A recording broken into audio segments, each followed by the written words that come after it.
Okay, I actually did a blog entry about standing while cycling a while ago, um, but I don't think I did it justice last time. And so this one's a little bit longer. I'm having a video with this one because I think this is such an important concept. I think it's just huge. Yeah, so it's going to be about standing while cycling, and I think it's one of the greatest things I've ever done. And it's just funny how it plays out.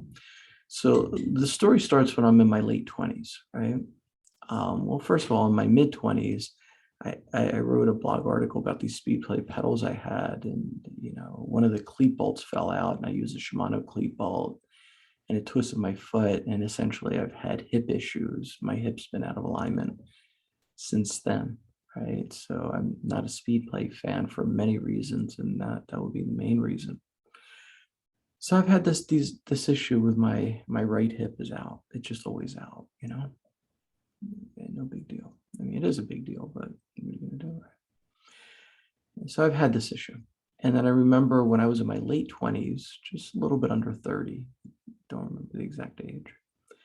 I was reading Bicycling Magazine, and there was this article about a guy who was a serious cyclist, and he had some very serious knee issues. And the doctor told him, "You're done. You can't bike anymore.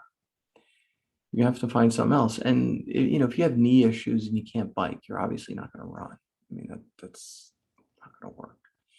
So, yeah, I mean, I guess you could swim. There's other things you can do out there. Climbing is, maybe possible. And yeah, I'm just not really sure. But this guy was a cyclist and he wanted to bike, right? And he was told no. And so he started just figuring things out, playing around. And I don't remember the whole article, but I just remember that he found a solution for himself so he could bike. And the solution was to stand.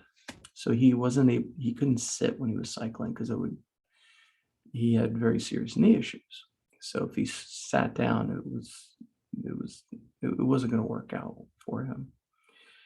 So no big deal. And so he started standing and he could do it. And it was really funny because he quoted that it's really hard to do to stand because you're sprinting almost the whole time when you're standing. So it's like running, but your weight's supported by your hands and your feet, so it's not just on your feet. There's weight distribution on your hands, which is nice, right? So it makes it easier on your feet, right? So but it really is like running. And he said at the time it was hard, and he got a lot stronger too. So essentially he was able to fix his knees. It was good for his knees, and it helped his fitness. And I'm reading this article. I'm like, man, this is awesome stuff. This is the stuff I need to read, not this rinky dink articles they usually write in all these ridiculous magazines. Like back in the day, I used to read these magazines, and I have to tell you, they're just like, oh my God. They essentially repeat the same articles for decades. Literally, I read them for a decade. And logically, that they're more or less the same in many cases. And for the most part, they're really, really not great. There's a handful that are really good. I remember reading one about how to heal wounds. They heal from the inside, not the outside. That was a really great one. So you don't want any crusting on the outside, any scabbing. No big deal. But this article really stood out to me. This is the kind of article I used to read for, and you read for this article, but you never get it, right? But I got it this time. So I'm like, man, this is great. I'm gonna like start standing. I'm gonna get stronger. I'm gonna get faster. This is good stuff. And my knees will be better. And I remember going out and standing, and I'm like, man, this is tough. This is real tough. And it took me about 5 minutes to be like, I don't know if I want to do this. This is a little too difficult for me right now. Yeah, I was around 30. I think I was in my late 20s, around 30. And I was just like, man, I don't want anything to do with this standing thing. This is impossible stuff, right? Crazy. And so I gave up in the mine. So that was it. It was over. Right? It never stood. And I thought about it once in a while, but man, it's so hard standing. Anyway, so this past year I've been living here on Hatteras Island, and I'm leaving really imminently. And it turns out the road I'm on is flooded constantly. It's just like, I mean, Hatteras Island is a flood zone like no other. And Freebooter Court is the ultimate flooded road on Hatteras Island. It really is. You get a rainstorm, it's just like, crazy.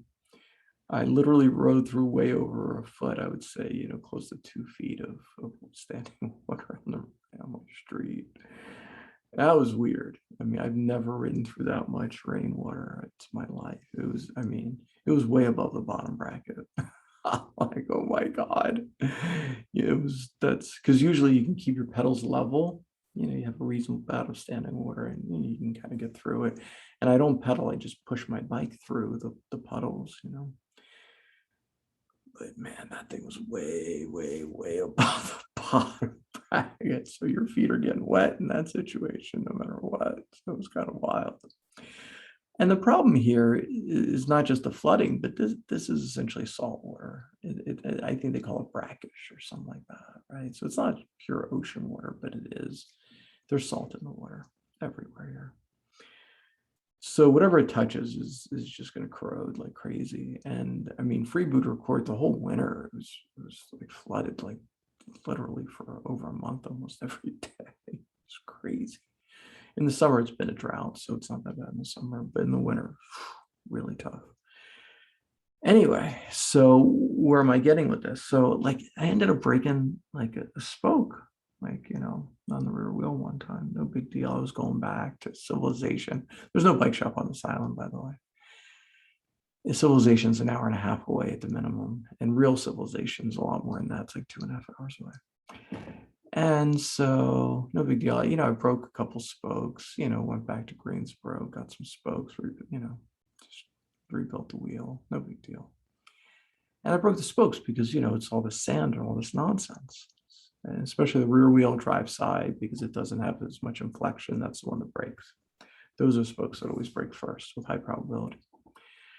That's exactly what happened. So, broke a couple spokes, no big deal. Fixed them up because I was going back. And then, I came back here and I broke a spoke again, which isn't surprising. It's like that's what happens when you ride through salt water every day. But I kind of knew I wasn't going back for over a month. I'm like, man, this is going to be kind of rough. This is the only bike I have. When you break one spoke, honestly, the next spoke breaks soon afterwards. That's just how it works. So I had a month ago, I have a broken spoke. And I'm a big guy and I ride hard and I ride every day, generally, say 20 plus miles a day was pretty normal through the winter, you know. So I'm like, man, I mean, this ain't gonna work out. You know what I mean? My size, the way I ride, this ain't gonna work out. The roads here and the flood and the salt, I'm like, this is ridiculous. Ain't no way this is gonna work out. So I started standing.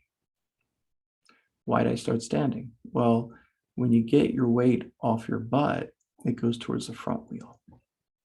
And since the rear wheel is the one that you break the spokes on, I distribute the weight on the front wheel.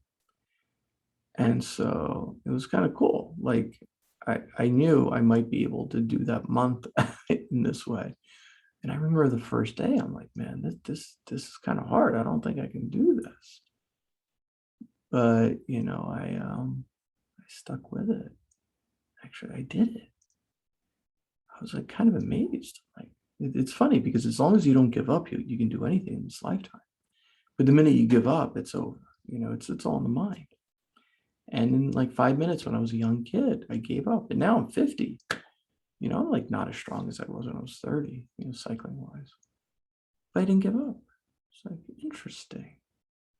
Very interesting. And I did it. And I remember I was thinking, I was like, I don't know if I can really do this, and eventually I broke the second spoke, which is like it's just obvious that, and so when you break the second spoke, usually the wheel is going to like rock back and forth a little bit, rub the brakes. So it essentially disengage the rear brake. I mean, there's nowhere to get spokes here. I don't have anything here, and I wasn't going back. There's no bike shop to go to. I mean, and I wasn't going to drive 2.5 hours to get spokes. Virginia Beach is the closest place, or Norfolk, Chesapeake, I guess. Chesapeake, Virginia would be the closest place, which is 2.5 hours from where I am. I'm not going that far one way to get spokes.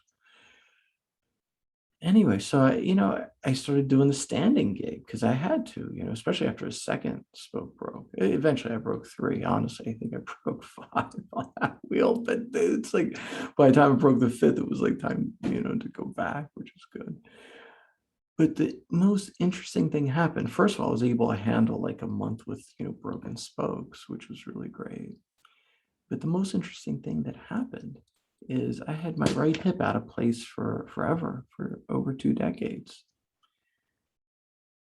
And all the stress and everything by standing, it really aligned my hip to the best level it's been in a long time. And I think my knees got stronger. I think it's good for the ankles, but I can't really comment on that. The ankles I'm actually curious about because I'm figuring that out. When I figure out the ankle thing, I'll make a video on that. But I think it's got to be better for the ankle because there's more weight on your feet, right? There's more stress on your feet, so you've got to be supporting more.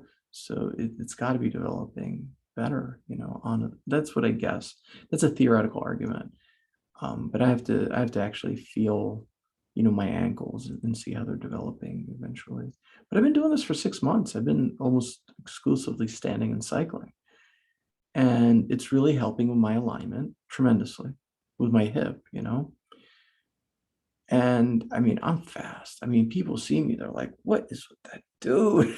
I mean, I'm like flying because if you're standing and cycling, you can't go slow. I mean, you can just forget about it. It's like, oh, let me go rinky dink. Nah, generally I'm going pretty fast. Sometimes I can stand and just kind of sit on, one side of my butt. I mean, I can kind of go a little slow, but generally when you're standing, you're going, you're moving. Generally it's about 2 gears higher than I would be if I was sitting, honestly, which means obviously you're going much faster.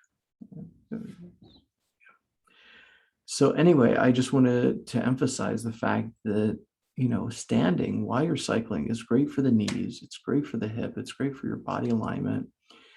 It's great for your fitness level. It makes you like really strong. And the only problem with it is it's impossible. It's really hard. So just in your mind, understand everyone here can do it. Everyone who watches this video can do it as long as you don't give up. The minute you give up, it's over. And it's like the radical difference between me at 30 and me at 50. When I was 30, I literally remember 5 minutes. I was like, wow, this is so hard. And when I was at 50, I was like, man, this is like impossible, but I'm going to keep trying. And I did it. I remember the first time, I did like a bunch of laps around the neighborhood. I didn't think I could do that third lap because it's like so intense. It's like I knew I could do one, and honestly, I kind of knew I could do two, but that third lap. And then eventually I'm doing like 6. It's like great, So I just want everybody to know you can do anything you put your mind to. Literally, just don't give up. Just when you decide, stick with it. That's it. It's done. The minute you stick with it, it's going to be done. Thank you.